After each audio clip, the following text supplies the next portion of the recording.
teachings you heard me proclaim in the presence of many witnesses, and entrust them to reliable people who will be able to teach others also.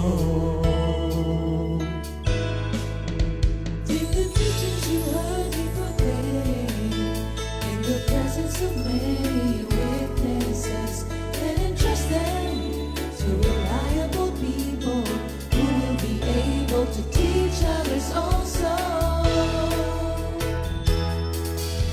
Take the teachings you heard me proclaim in the presence of many witnesses, and entrust them to reliable people who will be able to teach others also. Take the teachings you heard me proclaim in the presence of many witnesses, and entrust them to reliable people who will be able to teach others also. 2 Timothy 2:2. Hallelujah, 2 Timothy 2:2. Praise the Lord. 2 Timothy 2:2. You and me, let us proclaim the gospel. 2 Timothy 2:2. Hallelujah. 2 Timothy 2:2. Praise the Lord. 2 Timothy 2:2. You and me, Let us proclaim the gospel of Jesus Christ. The harvest is plenty, but the workers are few. As for me and my house, we will serve the Lord. We will serve the Lord.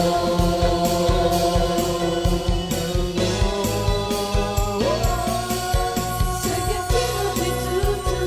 Hallelujah. 2 Timothy 2:2. Praise the Lord. 2 Timothy 2:2. You and me, let us proclaim the gospel. 2 Timothy 2:2. Hallelujah. 2 Timothy 2:2. Praise the Lord. 2 Timothy 2:2. You and me, Let us proclaim the gospel of Jesus Christ. 2 Timothy 2:2. Hallelujah. 2 Timothy 2:2. Praise the Lord. 2 Timothy 2:2. You and me, let us proclaim the gospel. 2 Timothy 2:2. Hallelujah. 2 Timothy 2:2. Praise the Lord. 2 Timothy 2:2. You and me, let us proclaim, live up His name, delighting the Lord for His goodness. Let us proclaim, live up His name, delighting the Lord for His goodness. Let us proclaim, live up His name, delighting the Lord for His goodness. And He's God.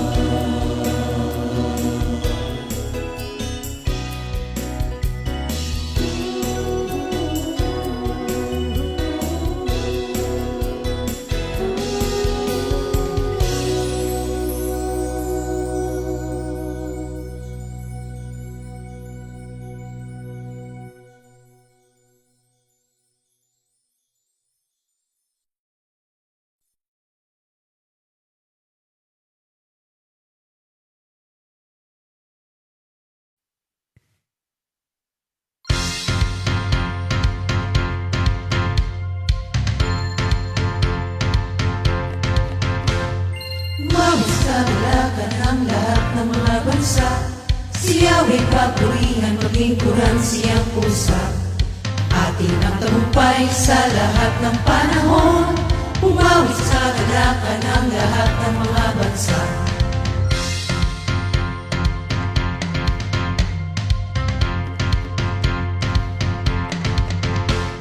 Umawis kagalakan ang lahat ng mga bansa. Si Yahweh papurihan, paglingkuran siyang pusa. Atin ang tagumpay sa lahat ng panahon. Umawis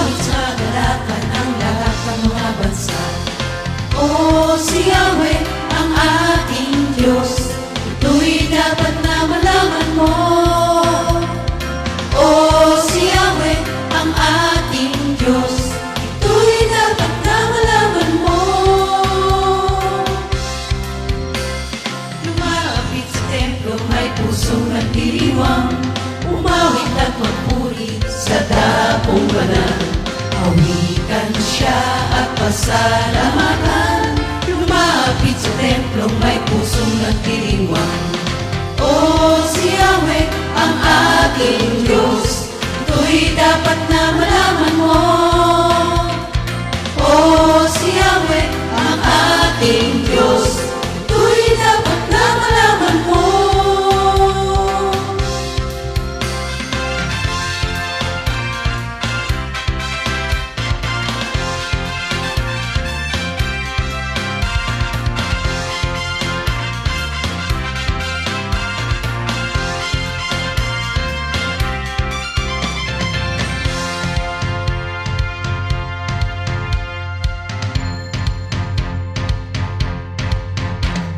Lumapit sa templong may pusong nagdiriwang, umawit at magpuri sa dakong banal.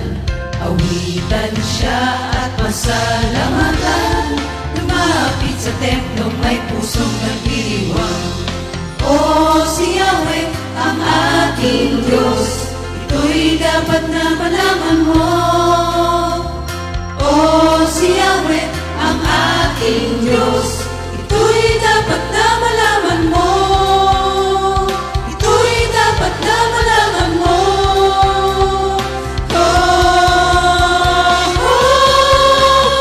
Lumapit sa templong may pusong nagdiriwang, umawit at magpuri sa dakong banal. Awitan siya at pasalamatan, lumapit sa templong may pusong nagdiriwang. Lumapit sa templong may pusong nagdiriwang, lumapit sa templong may pusong nagdiriwang.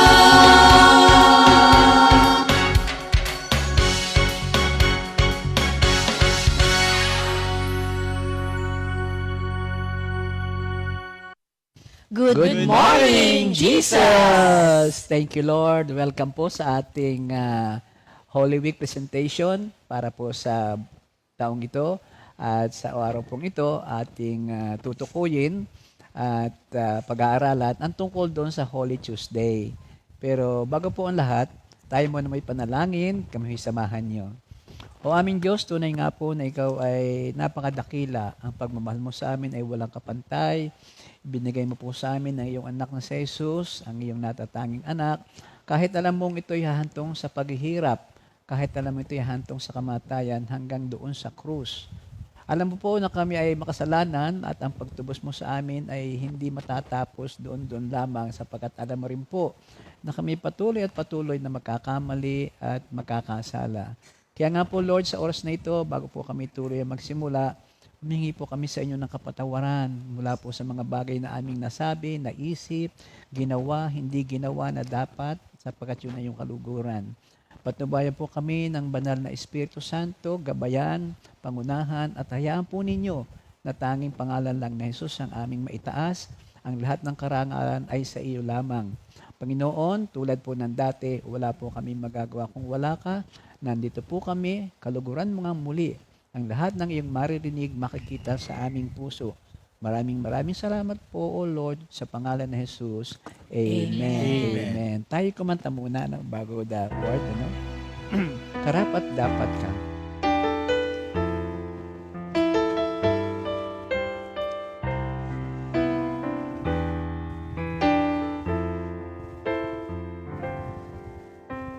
Karapat dapat ka sa iyong kalwalhatian, buong kalangitan sa'yo'y nagdiriwang. Kaming mga nilikha mo, aming sasambitin. Banal ka at makapangyarihang Diyos. Karapat dapat ka sa iyong kalwalhatian, buong kalangitan sa'yo'y nagdiriwang. Kaming mga nilikha mo, aming sasambitin. Banal ka at makapangyarihang Dakilang Diyos, dakila ka, O Jesus, sa iyong pagmamahal, ibinigay mo ang iyong buhay, kami ngayon ay malaya na, O Jesus, dapat kang parangalan.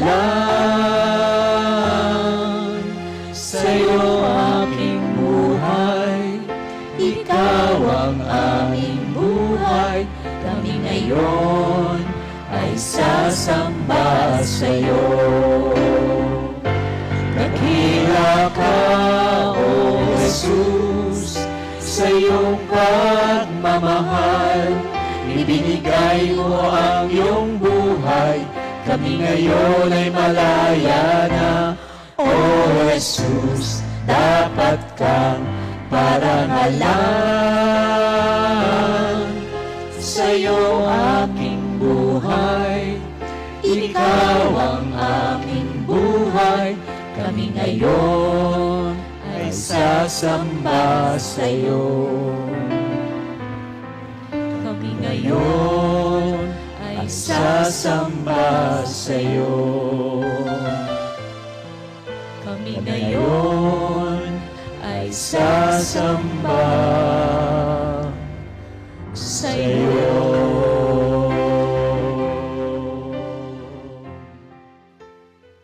Matthew 21:18-23. Kinaumagahan, habang pabalik si Jesus sa lungsod, siya'y nagutom. Nakakita siya ng isang puno ng igos sa tabi ng daan at nilapitan ito. Ngunit wala siyang natagpuan kundi mga dahon. Kaya't sinabi niya sa puno ng igos, "Hindi ka na namumunga kailanman."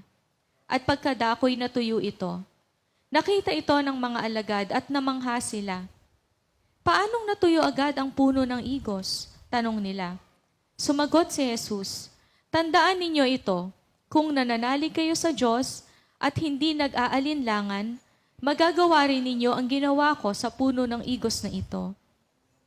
Hindi lamang iyan, kung sabihin ninyo sa bundok na ito, umalis ka riyan, tumalon ka sa dagat, mangyayari ang inyong sinabi. At anumang hingin nyo sa pananalangin ay tatanggapin nyo kung nananalig kayo." Pumasok si Jesus sa templo. Samantalang nagtuturo siya, lumapit sa kanya ang mga punong saserdote at ang matatanda ng bayan. At siya'y tinanong. The Word of God. Amen. The Word of God. Thank you, Lord. Lord, muli salamat sa buhay mong salita. Sa pangalan ni Jesus, Banal na Espiritu, manguna po kayo. In Jesus' name again. Amen. Amen. So thank you, Lord. Holy Tuesday. Kumusta ba ang Holy Tuesday sa atin? Ito ba ay napapansin ninyo ng mga nagdaang araw na tayo ay nagse-celebrate ng Holy Week? Sister Cora, ikaw ba, kumusta ba ang iyong Holy Week? Among the 7 days of that week, ano yung pinaka naalaala mong sineselebrate natin? Ang natatandong ko, ang Holy Tuesday ay parang hindi masyadong pinagdiriwang. Oo. Hanggang sa ang tanda ko, Holy Thursday na agad di ba? Opo. Andun yung mga washing of the feet, Oo, yung Last mga Supper. Last Supper. Okay. Pero yung Tuesday talagang wala akong, Wala. parang baliwala yun. Oo nga. Amen. Kasi may pasok pa rin yun di ba? Opo, hindi po holiday. Hindi pa Thank holiday. you, Lord. Okay. Sister Sen, ikaw, ano masasabi mo sa Holy Tuesday? Parang normal na araw po yung Holy Tuesday. Normal. Kasi ang sikat po sa Holy Week yung Easter Sunday. Oo. Pero bago po yun, syempre po yung Holy Thursday, Holy Friday, Good Friday. Holy Saturday, Oo nga. Black Saturday. Pero talagang Tuesday, wala. Wala no? po masyado. Hallelujah. Brother Wally, ikaw, kumusta ba? Baka na may kinaiba kaysa sa amin. Pag Holy Tuesday po, usually, parang parang baliwala, di ba ganun po yung feeling. Sa akin po kasi parang ramdam ko yung Holy Week kapag pumatak na yung Holy Thursday. Oo. Up to yung Resurrection Sunday. Oo. So, pag Tuesday parang, totoo po parang normal. Oo Normal nga day. naman. Sa nga po. So marahil kayo po na aming kasama ngayon sa pag-aaral na ito, ay ganoon din ang naranasan ng mga nagdaang araw. So yung Holy Tuesday ay talaga naman dapat matawag din na holy because kasama po yun dahil sa Holy Week. Bagamat ang mga dinanas dito ni Kristo hindi obvious na physical, hindi katulad nung lalagay sa kanya ng koronang tinik, papasaan, tapos hanggang sa ipako. Pero kung ating pupuntahan, pamaya-maya makita natin that this Holy Tuesday is more on ay stress, suffering, sa emotion. Kasi inatake siya rito ng kanya mga kaaway. Kaya pinipilit na siya ay hiyain, magkamali. Kaya very, very stressful itong ating Holy Tuesday na ito. Kaya nga mga kapatid, ating pong pagsamasamahan ipanalangin ito dahil nga po ang pag-aaral na ito ay hindi pangkaraniwan at ating ipanalangin na itong ating Holy Tuesday na ito ay maging banal, talagang maging banal. Ito'y tinatawag din ng ilang manunulat na escalating conflict. This is the period of escalating conflict. Escalating is tumitindi ang pag-atake sa kanya ng kanyang mga kaaway. Yung Holy Tuesday, it is a day of avoiding yung mga traps, mga bitag ng mga Pariseo at ng mga Saduceo. At saka ito yung nag-set sila ng traps kay Jesus Christ upang hulihin sa bibig nang sa gayon meron silang maidatos o maireklamo para si Kristo ay hulihin ng simbahan, hulihin ng gobyerno hanggang sa siya ay hatulan ng kamatayan. So escalating in the sense that lahat ng masisilip ng kanyang mga kaaway ay ginawa na nila.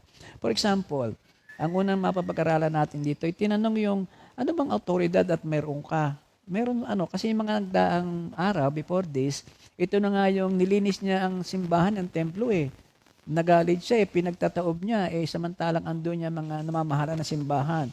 Para sigurong binigyan ka ba namin ng karapatan dito? Pagkatapos ito din ginawa niya dito sa fig tree, no? Tinuyo niya, anong kapangyarihan mo? And then of course yung triumphant entry na ang ibig sabihin din ito ay parang na-trigger yung kanya mga kaaway na kailangan ngayon na natin ibaon si Kristo nang huwag na tayong magkameron ng unang problema. So, ang unang tanong nga sa kanya ay, sinong nagbigay sa iyo ng karapatan sa mga ginagawa mong yan? At tungkol na rin sa ating mga nabasa at napag-aralan, siya'y sinagot ni Kristo ng tanong sa tanong. Parang very typical na Jewish style of defending something. Hindi direct ang sagot, kundi kung ang tanong mong yan na yan, ito naman ang aking tanong. Mabuti pa ipuntahan na natin. Doon sa Matthew 21, 23-27 ang naganap. Panoorin po natin ang kaganapan.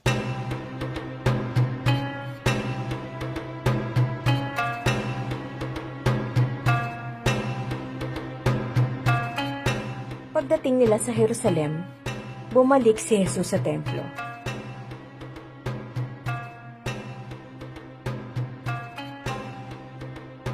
Habang nangangaral siya ng magandang balita sa mga tao roon, tumayo ang mga punong tagapagturo at nagtanong. Ano ang karapatan mong gumawa ng mga bagay na ito?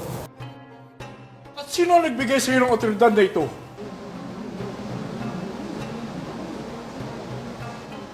Tatanungin ko rin kayo. At kapag sinagot ninyo, sasabihin ko kung ano ang karapatan ko na gumawa ng mga bagay na ito. Kanino galing ang otoridad ni Juan para magbautismo?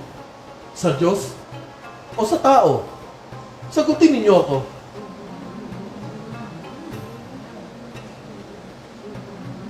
Kung sasabihin natin mula sa Diyos, sasabihin niya, bakit hindi kayo naniwala kay Juan? At kung sasabihin natin mula sa tao, makagalit ang mga tao sa atin dahil naniniwala silang si Juan ay propeta ng Diyos.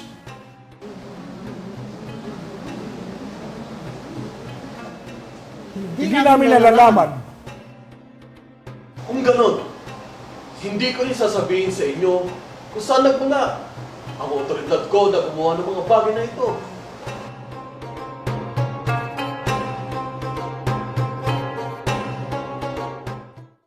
Yun, thank you Lord. So, after that, actually, yung mga Sanhedrin na ito, yung binubuo nito, yung mga Kongreso, Supreme Court, nung panahon na yon, naroon na lahat pinuno ng bayan, formerly head of the church, Sadduceo, Pariseo, at may Herodians pa. Dapat alam na nila kung sino yung false teacher o false prophet. Hindi na dapat nilang tinatanong. Kasi nga, naapektuhan sila Kaya pumunta na sila doon. So, to further stress, yung kanyang ibig sabihin, sinuportahan niya ito ng isang parabola. At ang parabolang ito ay tungkol nga doon sa ubusan at saka yung mga magsasaka. At ang ibig sabihin nito ay kanya lamang dinadrive ang point na itong mga naunang ito talagang pinagkatiwalaan. Pero nireject nila yung katotohanan at ang grasya dahil nga sila'y napapokus sa kanilang self-righteousness attitude, yung prideful spirit nila. So again, tingnan po natin yung parable na ito na susuporta do sa sinasabi ni Kristo na sinasayang ninyo ang oportunidad. Tingnan po natin ang eksenang ito. May isang taong nagtanim ng ubas sa kanyang bukid. Pinaupahan niya iyon sa mga magsasaka at pansamantala siyang ng ibang bayan. At sa kanyang pagbabalik, panahon na ng pitasan ng ubas. Makailang ulit siyang nagpadala ng kanyang mga alipin upang maningil. Ngunit ang mga ito ay binubugbog at pinapauwing walang dala. Naisip ng may-ari na ipadala ang kanyang anak upang maningil sa mga magsasaka. Baka sakaling igalang nila ito at magbayad.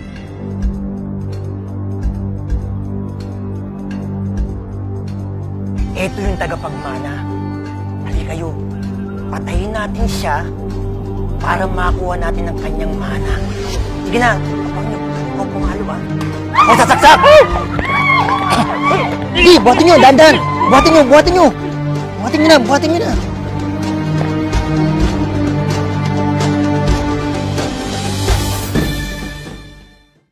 Kaya mga kapatid, ano kaya ang gagawin sa kanila na may-ari ng ubusan?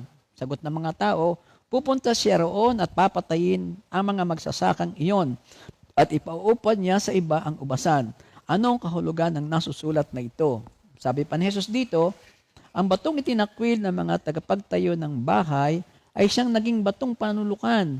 Ang bumagsak sa batong ito ay makakadurog-durog at ang mabagsakan nito ay makakaluray-luray. Kaya nga sinasabi ko sa inyo, ang kaharian ng Diyos ay kukunin sa inyo at ibibigay sa mga tao masunurin sa kaloob ng ating Panginoon. So narinig ng mga punong pari at ng mga Pariseo ang mga talinhaga ni Jesus at naunawaan nilang sila ang tinutukoy niya. Si darak pinsana, ngunit natakot sa mga tao. Mga kapatid, ano sa palagay ninyo ang mga lesson na nakita natin doon sa talinhagang yon? Tungkol doon sa ubasan na ito, tapos yung mga martyrs na tenant na yon. Brother Wally, ano bang iyong napansin dito? Actually, yung napansin ko po, Pastor, is that para siyang inahalin tulad dun sa mangyayari kay Jesucristo. Propesyanan niya to, Opo. ano? Oo. Kasi parang dun sa parable na binanggit niyo po, nagpadala muna ng mga parang katiwala yung landlord, may-ari. Pero parang hindi yun naging sapat, kaya kailangan ipadala yung kanyang anak, no, para puntahan yung tenant. But then eventually pinatay din yung anak niya na yun. Yeah, So parang siya yun nga, parang it's a prophecy about the coming of Christ, yung magiging niya, kumbaga yung magiging role niya in saving Amen. mankind. So yun ang tema na tinanggihan nyo. Opo. Yung mga manggagawang pinapunta niya, yung representing the owner, ito yung mga propeta. Yes. Sina Jeremiah, ang pinagpapatay. Kaya nung si Kristo ay dumating, ganun din, sinayang. Sana ay tapos na mga kalbaryo nila. Sister Jane, ikaw ba, meron ka bang gusto idagdag? Hallelujah. Opo. Dito po, Pastor, ang nakita ko po dito, yung sa tenant, sa wicked tenants, they have no gratitude. Wala po silang gratitude. Pangalawa po, there is no fruit sa ipinagkatiwala sa kanila. And pangatlo, there is no reverence. Oh, yes, Ayun yes. po. Yung una po, yung sa no gratitude, kasi nakalagay po, parang lahat po ng kailangan nila, inihanda na, ibinigay na. Di po ba sabi po doon, gumawa siya roon ng pisaan, una binakuran niya muna. So nilagyan niya ng protection. Di po ba? Parang kung ako po yung tenant, ay salamat, nilagyan mo na ng protection, hindi ko na kailangan gawin. Nilagyan niya pa ng wine press. Di po? Para maging mapadali dun sa mga tenant po na makapag-produce sila ng fruit. Tapos, naglagay pa rin po siya ng watchtower na importante rin po sa isang ubasan. Kumbaga parang yung nakalagay po dun sa 2 Peter 1:3, parang ganun yung ginagawa ng Lord sa atin. Thank you, Lord. 'Di ba na He has given us everything we need to live a truly abundant life. Ganun po yung ginawa nung landowner dun sa ubasan niya. Pero hindi po sila naging grateful. Parang hindi ko po nakita dun yung dapat nagpasalamat po sila. Tama. But instead, ang ginawa po nila is pagmamaltrato doon po sa mga doon po sa mga servants. Parang kahalintulad po siya, di po ba 2 beses nagpadala. So parang yung first part, sinabi po doon na in stone, beneath to death, they killed. Ganun din po yung ginawa ng mga people in the Old Testament, hindi po ba? They beat si Jeremiah, they killed si Isaiah, and they stoned si Zechariah. Amen. Very, very accurate po. Tapos sa New Testament naman po, pinadala din po yung mga propeta. Pinaka-latest po si John the Baptist, and they even beheaded John the Baptist. And finally, siguro si Lord, actually hindi siguro, ang Panginoon, napakahaba ng pasensya niya sa atin, na iniisip niya, I think, na bibigyan ko pa ng pagkakataon tong mga John tao. 3:16 yun, no? Opo, Hallelujah. napakahaba, napakalawak, napakalaki ng pangunawa. Opo, ng pasensya sa atin. Binigay niya po yung bugtong na anak niya para nga po talaga i-save tayo. Ngayon, ito, binigyan niya ng chance yung mga tenant para irespeto yung anak niya. Hindi na nga kaso, hindi na po sila naging grateful. Wala silang binigay na fruit. And then, they had no reverence. Hallelujah. Sabi po dun sa isang pag-aaral, nung panahon pala na yon, kapag pinatay po pala yung heir, ang mangyayari po, mapupunta yung lupa dun sa pinaka may possession, which is the tenant. Yung nag-aalaga. Opo. Oo. So, iniisip po siguro nila, tapos na yung amin na to, Amin pag na to. pinatay na Oo, to. yun. Pero, hindi po pala natapos doon. Kasi, syempre, nagalit po yung Yung may-ari. may-ari. Opo. Mahuhuli sila at iparerenta sa iba naman. Opo, Ayun. sa iba. Sister Cora, ikaw ba may gusto idagdag? Katulad nga sinabi ni Sister Jane na wala silang grateful, wala silang pagpapasalamat sa nagbigay. Kaya siguro parang katinahan tulad natin sa nangyari kay Jesus, ang mga tao ay talagang hindi sila nagpasalamat na ang amang sa langit ay ibinagkaloob sa atin ang ating Panginoon sa Kristo para tayo ay i-save. Thank Parang you. kayo, para sabi nga, walang reverence. Walang utang na loob. Yeah, ganun, walang something utang like. na loob. Amen. At ang nakita ko doon, yung mga tenants, sabi nga ni sister, yung naisip nila na, ay, pag pinatay natin ito, wala magiging tagapagmana. So, magiging atin. So, naging sakim sila, parang greed. Naisip lang talaga maging sakim. Naging masakim sila. Praise the Lord. So, ayong sinabi ni Sister Jane kanina, actually, it is also applicable itong mga araw na ito sa ating bansa. Ano ba ibig sabihin? Kapag isang property mo ay long time na walang nagtetenant o walang gumagalaw, naging abandoned, somebody, especially the occupant, can apply for the ownership. Ang reason ni abandonment. So, pati doon daw sa Israel, ganun din. Kapag walang namamahala dyan. Ngayon, uso ngayon yung illegal, mga Illegal. squatter. Mga squatters. Oo. Yun, sila ngayon yun. Well, anyway, so yun ang lesson na ating natutunan. Yung ubasan na yun ay ang kaharian ng Diyos, tapos yung mga manggagawa na kanyang isinugo upang kolektahin ang kanyang share. Ito yung mga propetang nauna. At ang kaluhan nga si John the Baptist.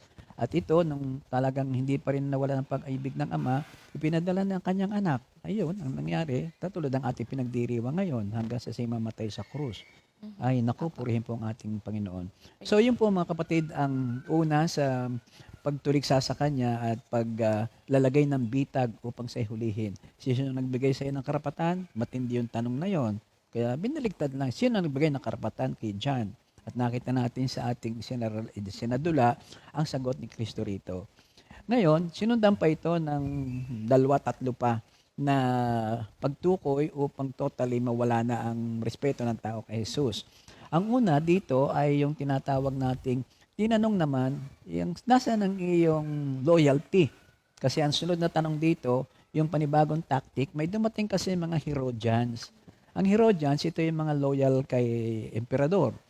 Kaya para masubukan ito, na ang sabi ay pamaya makita rin natin sa ating play, nararapat bang magbayad ng buwis? Kasi pag tinanong mo doon na hindi, rebelde ka. Pag sinabi mo naman na oo, hindi yan ang inaasahan ng mga Israelita. Ang inaasahan nila, kakalabanin natin yon para tayo maligtas. So again mga kapatid, panoorin po natin yon, tingnan natin kung ano ang kagampanan, yun application sa ating buhay. Ito'y tungkol doon sa pagbabayad ng buwis. Sa Matthew 22:15-20. Panoorin po natin siya.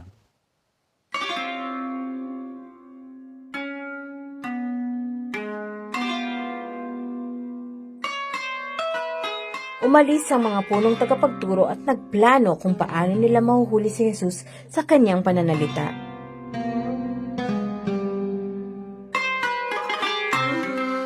Pinapunta nila kay Jesus ang ilan sa mga tauhan ni Herodes na magpapanggap na mabuti ang layunin nila sa pagpunta sa kanya. Ngunit ang tunay nilang layunin ay makahanap ng paraan upang mapahuli si Jesus at maisakdal sa gobernador. Alam po namin totoo ang sinasabi ninyo. Nagtuturo kayo ng katotohanan tungkol sa kalooban ng Diyos. Wala kayong pinapaboran dahil hindi kayo tumitingin sa katayuan ng tao. Ano sa palagay nyo? Matuwid bang magbayad kami ng buwis sa emperador ng Roma na si Cesar? Dapat ba kaming magbayad o hindi?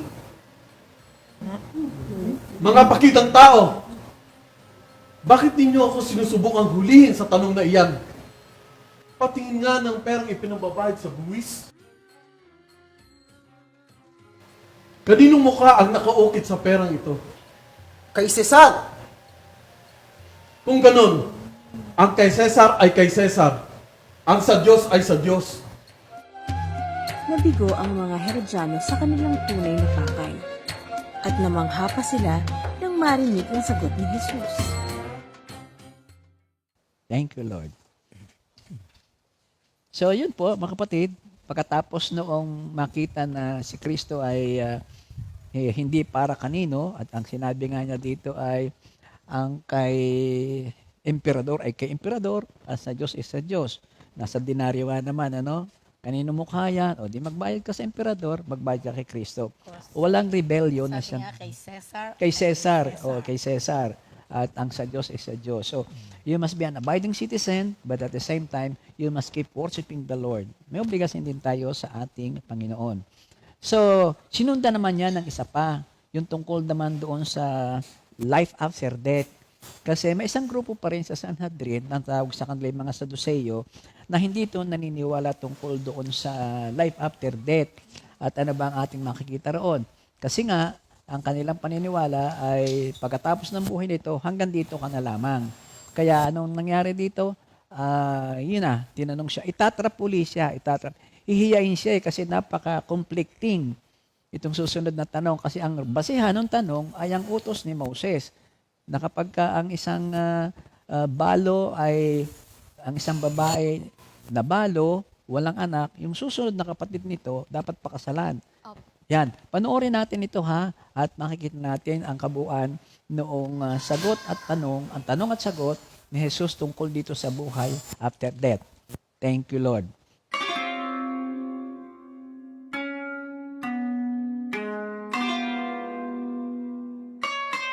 Nang araw ding iyon, lumapit at nagtanong kay Jesus ang ilang mga Saduceo, mga taong hindi naniniwala sa muling pagkabuhay. Guro, isinulat ni Moises para sa amin na kapag ang kapatid na lalaki ng isang tao ay namatay, na may iniwang asawa, subalit walang anak, pakakasalan ng lalaki ng balo at bibigyan ng anak ang kanyang kapatid. Mayroon kasing 7 magkakapatid na lalaki dito sa amin. Nag-asawa ang panganay at namatay na walang anak. Kaya't ang byuda na pangasawa ang kalawang kapatid. Pero, namatay din siya na wala silang anak. Gayun din na nangyari sa ikatlong na sa ikapitong kapatid. Kinalauna, namatay din ang babae. Ngayon, sa araw ng muling pagkabuhay ng mga namatay, sino sa kanila, sino sa magkakapatid ang mapapangasawa ng babae? Dahil lahat sila ay napangasawa niya. Nagkakamali kayo. hindi ninyo nalalaman ang nasusulat o kapangyarihan ng Diyos. Sa muling pagkabuhay, ay hindi na sila nag-aasawa pa o pinag-aasawa. Sila ay tulad ng mga anghel sa langit. At tungkol naman sa muling pagkabuhay ng mga patay, hindi ba ninyo nabasa ang sinasabi sa inyo ng Diyos? Ako ang Diyos ni Abraham, ang Diyos ni Isaac, at Diyos ni Jacob. Siya ay hindi Diyos ng mga patay, kundi ng mga buhay. Guro, mahusay. Mahusay ang sagot mo. Nang marinig ito ng napakaraming tao, namangha sila sa kanyang katuruan. Kaya mula noon ay wala nang naglakas loob na magtanong pa sa kanya ng kahit ano. Piracy na ito to trap our Lord Jesus Christ na escalate further yung kanilang mga objective. Yung mga religious leaders have only one goal, to get rid of Jesus of our Nazareth. So, if this meant cooperating with a lifelong enemy, enemies would be justified. But sinabi na ganon. Ito kasing mga Pariseyong ito, itong mga Saduceyo na to, itong mga Herodian na ito, hindi ito nakakasundo-sundo. Kasi sila iba ang prinsipyo eh. Halimbawa, Pariseyo. Ang Pariseyo, kontra sa mga Romano. Yung mga Herodians naman, pro-government. Pero this time, nakasundo-sundo. Ganon din ang Saduceyo. Ang Saduceyo hindi naniniwala sa kabilang buhay. Pariseyo, naniniwala. Pero for the purpose of consolidating forces, pinagtulong-tulungan nila si Kristo. Yon ang ating matututunan dito isa. Full no? effort po. Hallelujah. Oo nga. So again mga kapatid, kayo mga kapatid, ano ba yung napansin ninyo dito sa huling tatlong ito? Kanino ang iyong alliance, pagkatapos yung may buhay pa na walang hanggan, at pagkatapos ano pa yung huli, darling, yung isa? Yung nag-asawa ng 7. O yun na nga, buhay sa mag-asawa ng 7. Meron ba kayong mga nakuha din dito ng reflection, mga kapatid? Purihin ng Diyos. Ikaw, sister. Alin doon sa... Doon sa 7. Ay, alam ko na yung sinabi mo sa akin. Sister, ganito.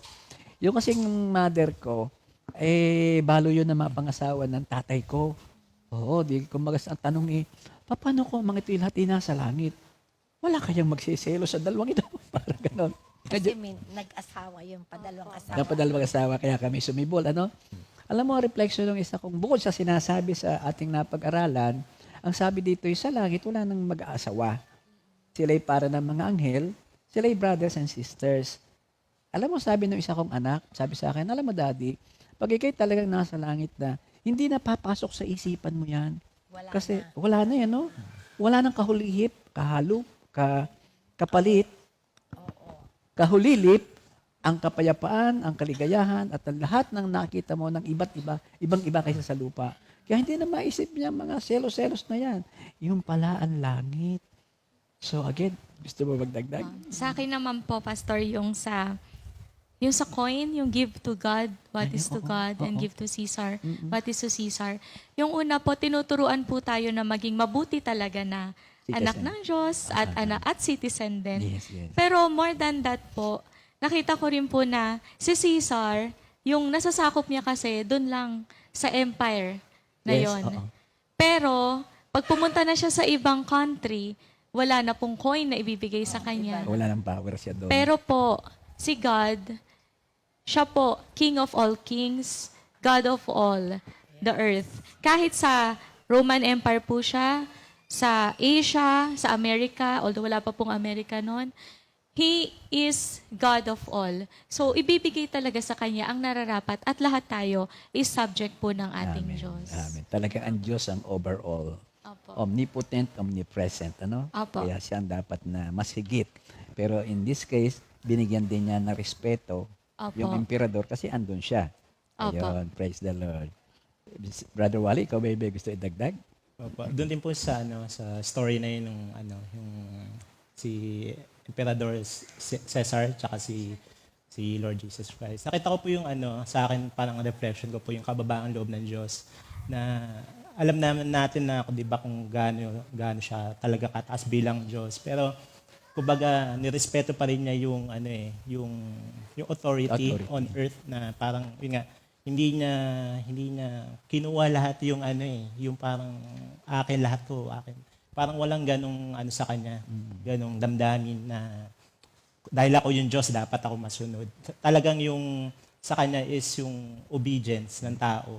Since mayroon namang nakatalagang mga authorities sa government, kailangan din natin sila sundin. Actually, up to now, yun pa rin naman yung tinuturo niya, di ba po? Na parang after election, despite ang dami nating opinions about bakit ito nanalo or bakit dapat ito yung nanalo, pero in the end, parang ang gusto ng Diyos yung i-respect yung authorities kahit sa ano pa sa ngayon ng government. Amen. So, consistent po yung actions ni Jesus, dun sa word na itinuturo niya po mismo ang ganda sa naman, Bible. So, yun. Mga kapatid, yun po ang unang bahagi ng ating pag-aaral tungkol doon sa Holy Tuesday. Ang pangalawang bahagi po niyan, kung mapapansin natin, yung unang bahagi, kumbaga sa who is attacking, sino umaatake, ito yung mga taga-Sanhedrin. Talagang pinipilit na si Jesus Christ ay magkamali para sila may idatos, may i-charge. Now, on this second part, ito ngayon, mababaliktad na kung sino naman ngayon ang parang sort of aatake. Ang sabi nga ay, this is now the Lord's time. Yung final blow sa kanya pa rin magmumula. So ito yung makukuha doon sa Matthew 23, 1 to 12. At ito nga ang tawag dito ng iba ay yung the Olivet Discourse. So ito yung, this is the name given to the orderly and extended teaching given by Jesus Christ on the Mount of Olives. And his subject is the end times. Ang subject pala niya, end times, katapusan. At ang discourse na ito ay recorded din sa Matthew 24, 1 hanggang doon sa chapter 45, 46. At pagkatapos, yung parallel passages nito ay matatagpuan sa Mark 13, 1 to 37 at sa Luke 21, 5 to 36. Pero accordingly, doon sa Matthew, mas extensive ang pagka-present. So, ang ating malaking reference will be sa Matthew's Gospel. So ano nga ba ang nangyari dito? Ito na, nagre-represent man si Jesus Christ. Ang una rito, ay mapapansin natin doon sa Matthew 23, 1 to 12, yung katuruan tungkol sa pagpapakumbaba. Because after all the lesson doon sa phase 1, ngayon sinabi dito ni Jesus sa kanyang mga alagad, ang mga tagapagturo ng kautusan at ng mga Pariseo ang kinikilalang tagapagpaliwanag ng kautusan ni Moses. Kaya't gawin ninyo ang itinuturo nila at sundin ang kanilang iniuutos, ngunit huwag niyong tularan ang kanilang ginagawa sapagkat hindi nila isinasagawa ang kanilang ipinapangaral.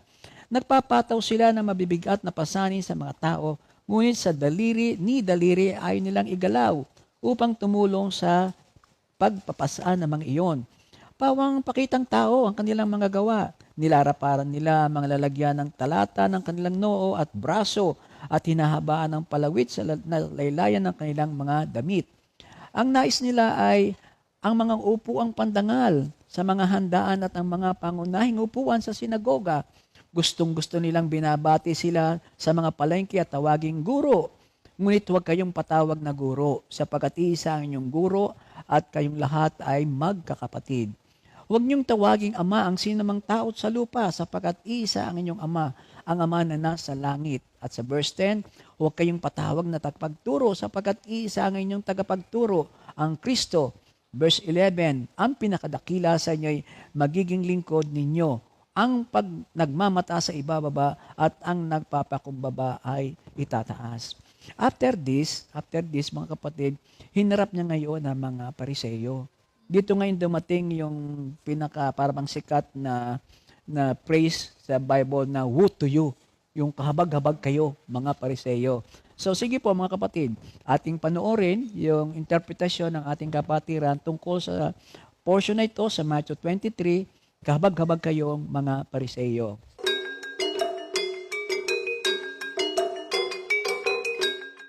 Kahabag-habag kayo, mga eskriba at mga Pariseo, mga mapagkunwari.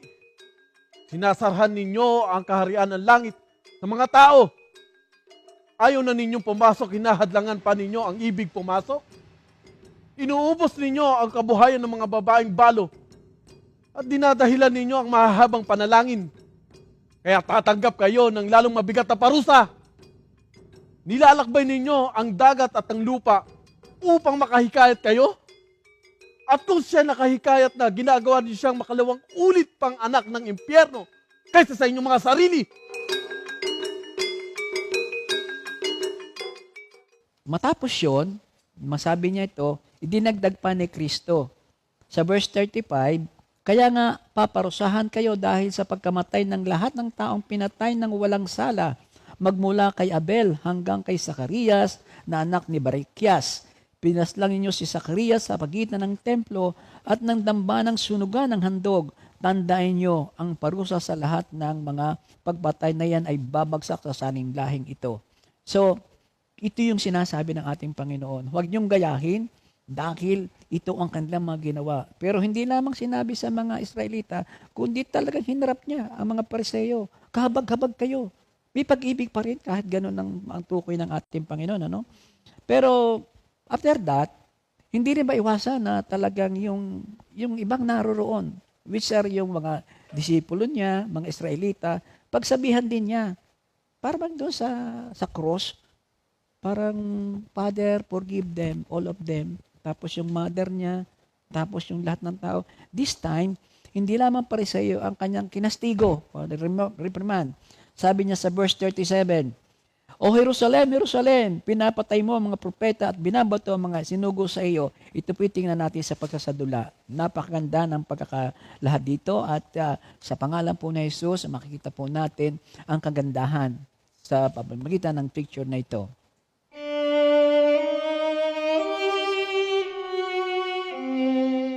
Oh, Jerusalem, Jerusalem, na pumapatay ng mga propeta at bumabato sa mga isinusugo sa kanya. Makilang ulit kong ninanais na tipunin ang inyong mga anak na gaya ng pagtitipon ng isang inahing manok sa kanyang mga sisiw sa ilalim ng kanyang mga pakpak at ayaw ninyo. Masdan ninyo ang inyong mga bahay ay iniiwan sa inyong wasak. Sapagkat sinasabi ko sa inyo na mula ngayon ay hindi na ninyo ako makikita hanggang sa inyong sabihin, mapalad ang pumarito sa pangalan ng Panginoon. Thank you, Lord. So, huwag mong ibaling ang banal mong mukha. Si Brother Arnold na yan. Hallelujah.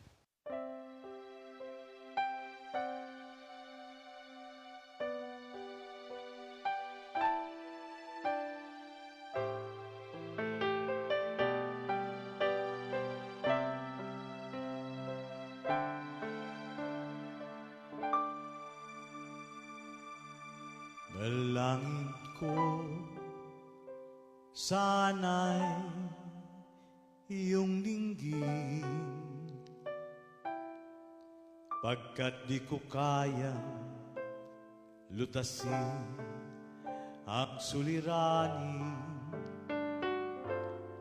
Ang iyong mukha ay huwag mong ibalik. Pag-ibig mong wagas ang iyong kahabagan sa akin. Dalangin ko sana'y iyong linggin,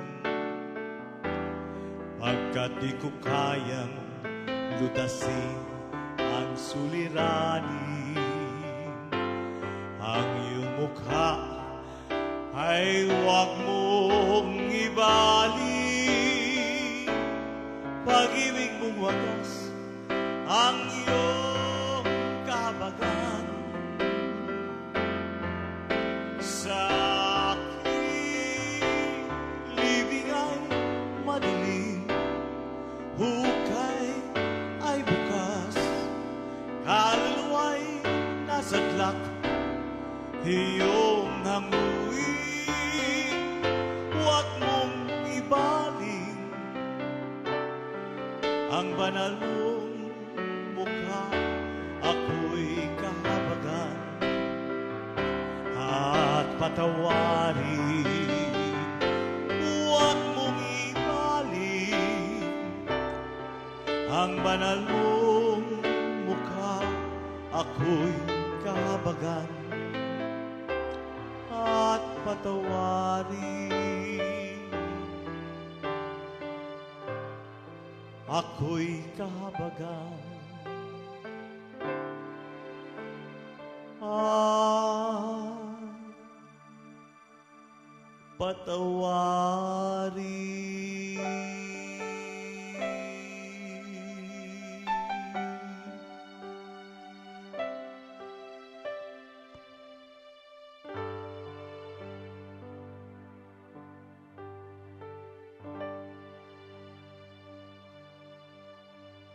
Thank you, Lord. Sa verse 39, sinasabi ko sa inyo, hindi na inyo ako makikita hanggang dumating ang oras na sabihin ninyo.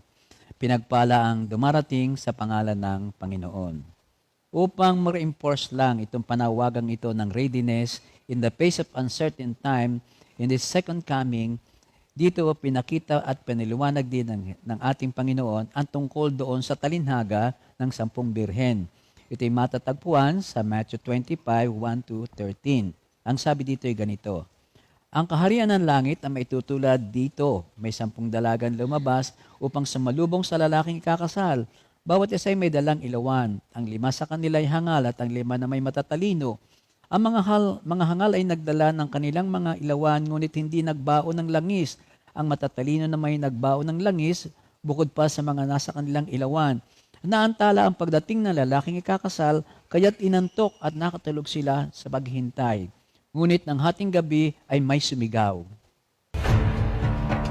Narito na ang lalaking ikakasal! Lumabas kayo upang salubungin siya!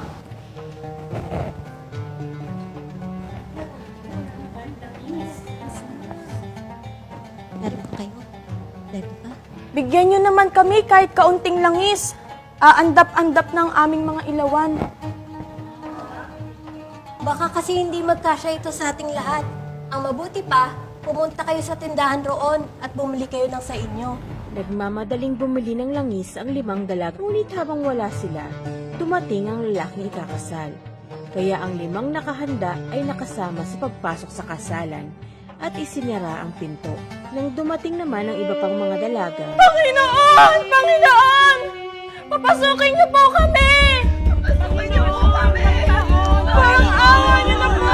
Panginoon! Sino kayo? Hindi ko kayo kilala.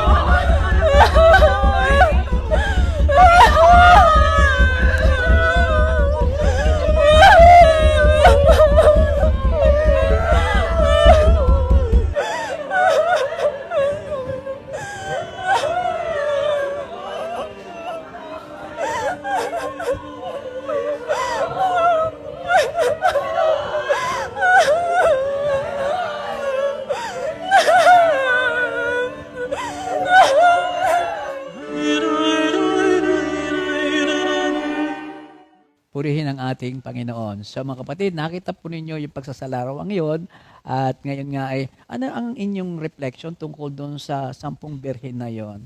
Brother Wally, ikaw ba'y meron na gustong idagdag? Opo. Pastor, actually doon sa parable of the 10 virgins, parang napakaraming pong moral lesson tayo matututunan.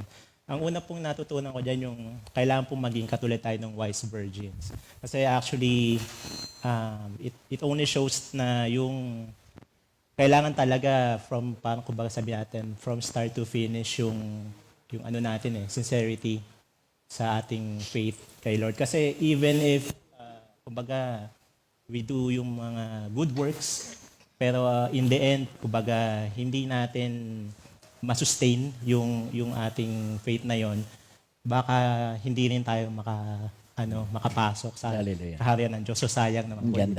So kailangan talaga maging wise. And nasasabi nga sa Bible, sa Proverbs 9:10, yung the fear of the Lord is the beginning of wisdom and knowledge of the Holy One is understanding. So para po sa akin, hindi siya by accident or coincidence lang nakapagdala yung 5 ng extra oil. Kasi I believe it's really yung wisdom of God na nagbigay sa kanila ng ganong kumbaga grace para makapaghanda ng mabuti. So it actually also is attributed to the way they have a deep relationship with God.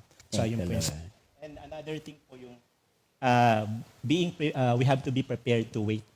Kasi yan ang isa siguro sa pinakamahirap na bagay na gawin. Di ba po, alam natin yan. Yung maghintay na hindi mo alam kung kailan darating. Di ba po? So, kailangan na maghintay tayo ng yung fervent talaga yung natin. Persevere.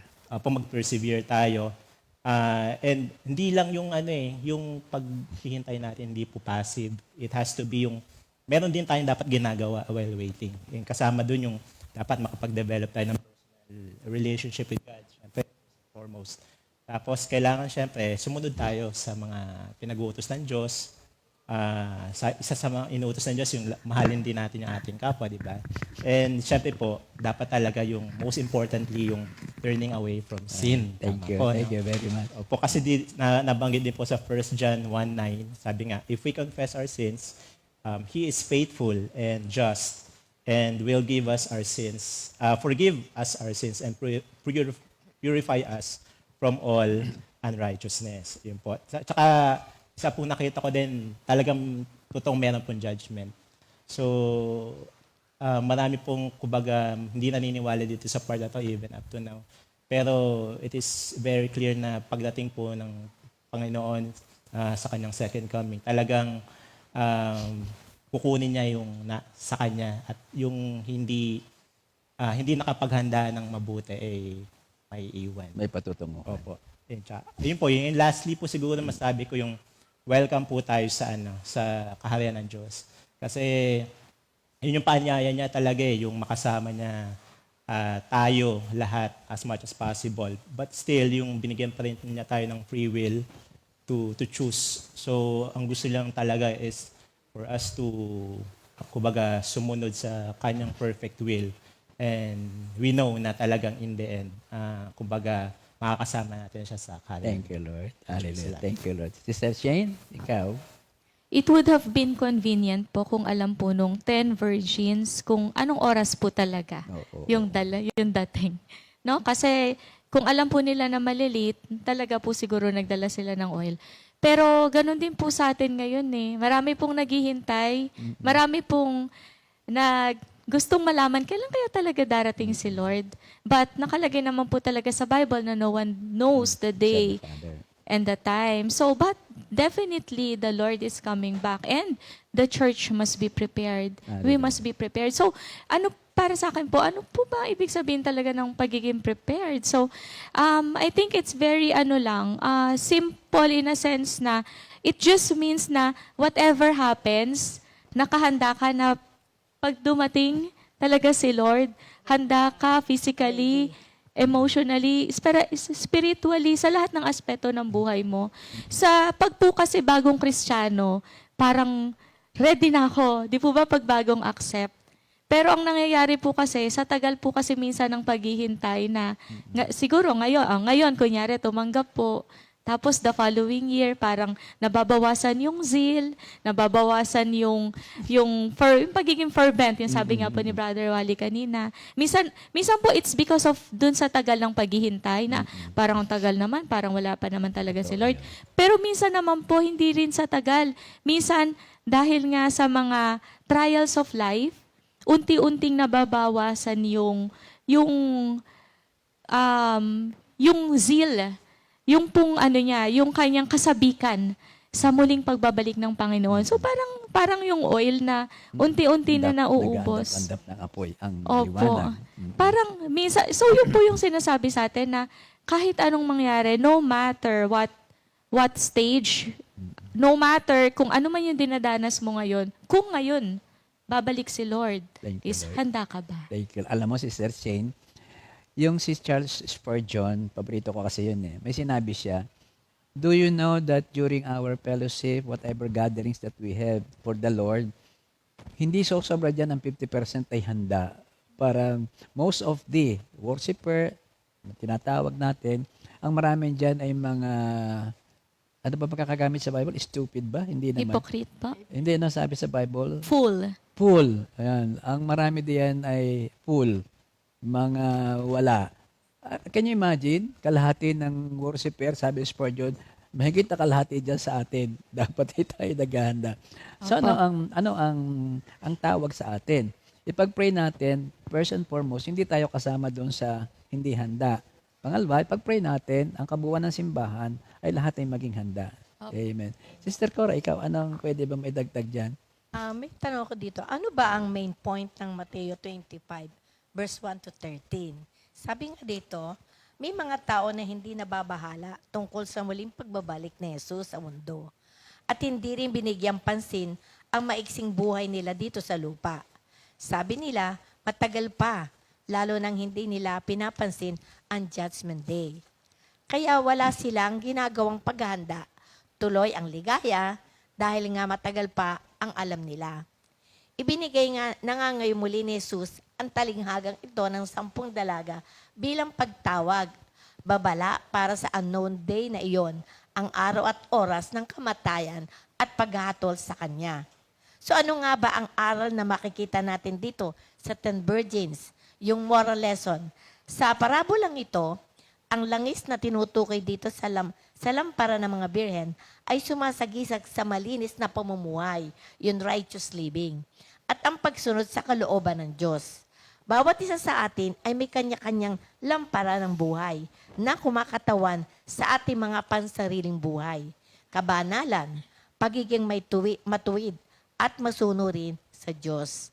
Ang grasya at pagpapalang ito ng Diyos, Ama, ay individual at hindi pwedeng i-share o ibahagi sa iba. Our salvation is individual. Amen. Kaya Praise the kanya-kanya, Lord. hindi pwedeng Hallelujah. pag ang ating, pag may asawa tayong pastor, ako'y ligtas na, ang aking mga anak ay ligtas na, hindi. Individual talaga. Individual talaga. Amen. Teka muna ha, medyo meron din palang may birthday kahit Holy Tuesday. Batiin muna natin ang mga birthday for today para sa before our closing prayer. Ano? Sister Shane, ikaw nga. Sige pa. Happy birthday po kay Brother Emmanuel Magat, kay Amen. Sister Gigi Marciano, kay Brother Joshua Mendoza, and happy anniversary Bataan Outreach and Antipolo Fatima Prayer Prayer Group. Group. Praise Happy the Lord. birthday po, happy anniversary, Happy enjoy your birthday. day. Amen. Praise the Lord.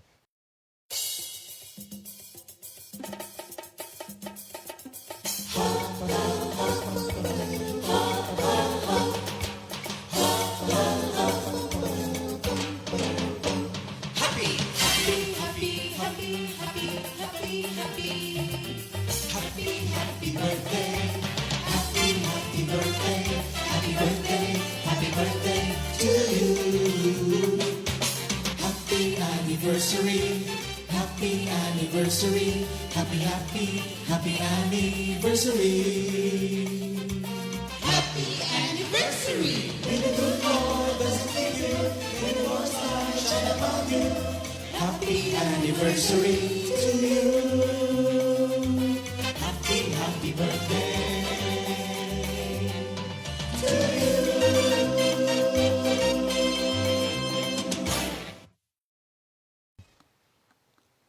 Happy birthday and happy anniversary, anniversary, mga kapatid. Thank you, Lord. Salamat sa Diyos. So, bilang pangwakas, naalala ko lang po yung sa 1 Thessalonica 4:14. Ang sabi doon, dahil naniniwala tayong si Jesus ay namatay at muling nabuhay, naniniwala din tayong bubuhayin ng Diyos upang isama kay Jesus ang lahat ng mga namatay na sumasampalataya sa Kanya. Ganun din halos ang sabi sa 1 Corinthians 15:3-4, na si Kristo ay namatay dahil sa ating mga kasalanan, tulad ng sinasabi sa kasulatan. Inilibing siya at muling nabuhay sa 3 araw, tulad ng sinasabi nga sa kasulatan. Christ has died, Christ has risen, Christ will come again.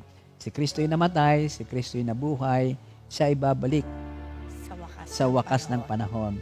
So therefore, sa ating closing prayer, let's make it a song, yung sa muling pagbabalik ng ating Panginoon.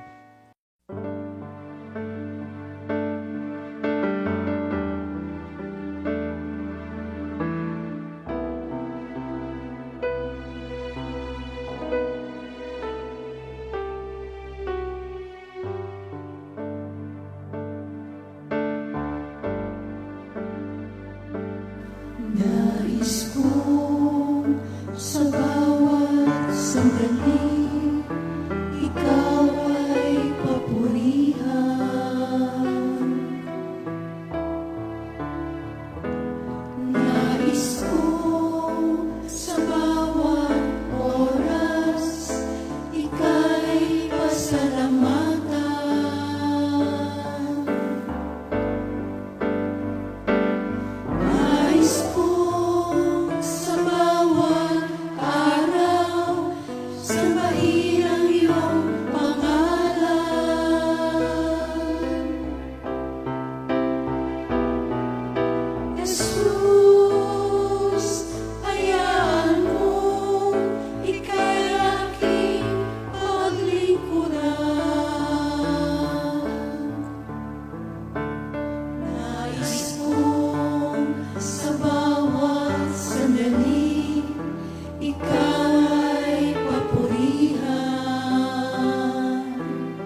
Thank you, Lord.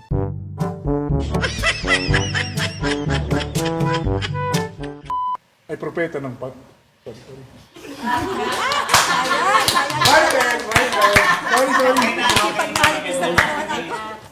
My bad. Ngunit ang tunay nilang layunin ay Bakit ninyo sinusubukan hulihin sa tanong na iyan? Patingin nga ng perang ipinambabayad sa buwis. Bakit ninyo ako sinusubukang hulihin? Guro, alam po namin totoo ang sinasabi ninyo. Nagtuturo kayo ng katotohanan tungkol sa kalooban ng... Dahan-dahan ma, may prayer meeting ka na naman. Patingin nga ng buwis na ipinambabayad. Bakit ninyo sinusubukan hulihin ako? Bakit hindi? Bakit ninyo ako? Walang hindi. Walang hindi. Isinulat ni Moises para sa amin na kapag ang kapatid ng isang lalaki, makakasalan ng lalaki ang balo at bibigyan ng anak ang kanyang kapatid. Pakakasalan ng lalaki ang balo at bibigyan ng kapatid.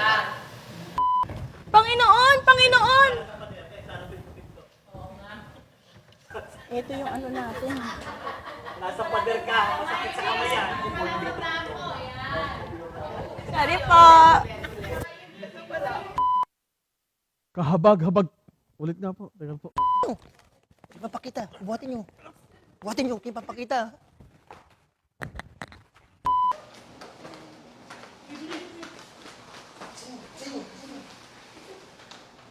Sayang, Kat, nakangiti si Brother Rick.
Second Timothy 2:2.